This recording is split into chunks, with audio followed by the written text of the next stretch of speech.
ആവശ്യമില്ലാതെ വന്ന് കമന്റ് ഇടുകയും പേഴ്സണൽ ലൈഫ് എല്ലാത്തിലും വന്ന് ഇടപെടുന്ന ഒരു പ്രവണത കാണുന്നുണ്ട് സോഷ്യൽ മീഡിയയിൽ. അത് ഭയങ്കര എന്താ പറയുന്നത്, ഭയങ്കര മോശമായിട്ട് തോന്നുന്നുണ്ട്. ഇത്രയും നെഗറ്റിവിറ്റി ആൾക്കാരിലുണ്ട്, ഇത്രയും നെഗറ്റീവായിട്ടുള്ള ആൾക്കാർ ഇത്രയും പേരുണ്ടോ എന്നുള്ളത് വാസ് ഷോക്കിംഗ്. അതിൽ വളരെ കുറച്ച് പേരാണ് നല്ല കാര്യങ്ങൾ പറയുന്നത്.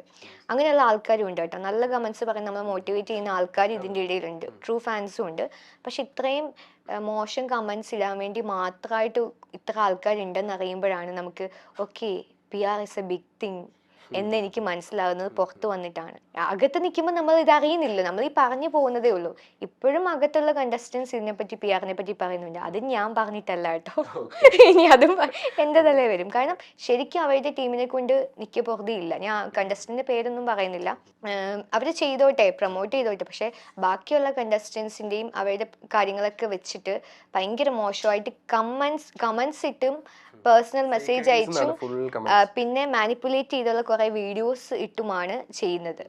അത് ഭയങ്കര മോശമായിട്ട് തോന്നിയിട്ടുണ്ട്. പിന്നെ ഈ പറഞ്ഞ ബിഗ് ബോസ് ഹൗസിൽ വന്ന ഓരോ കണ്ടസ്റ്റൻസും ആർട്ടിസ്റ്റുകളായിക്കോട്ടെ, കോമണർ ആയിക്കോട്ടെ, ഇൻഫ്ലുവൻസർ ആയിക്കോട്ടെ, എല്ലാവരും താഴെത്തട്ടിൽ നിന്ന് കഷ്ടപ്പെട്ട് സ്വന്തം വഴി വെട്ടി തന്നെ വന്നവരാണെന്ന് ഞാൻ പറയും.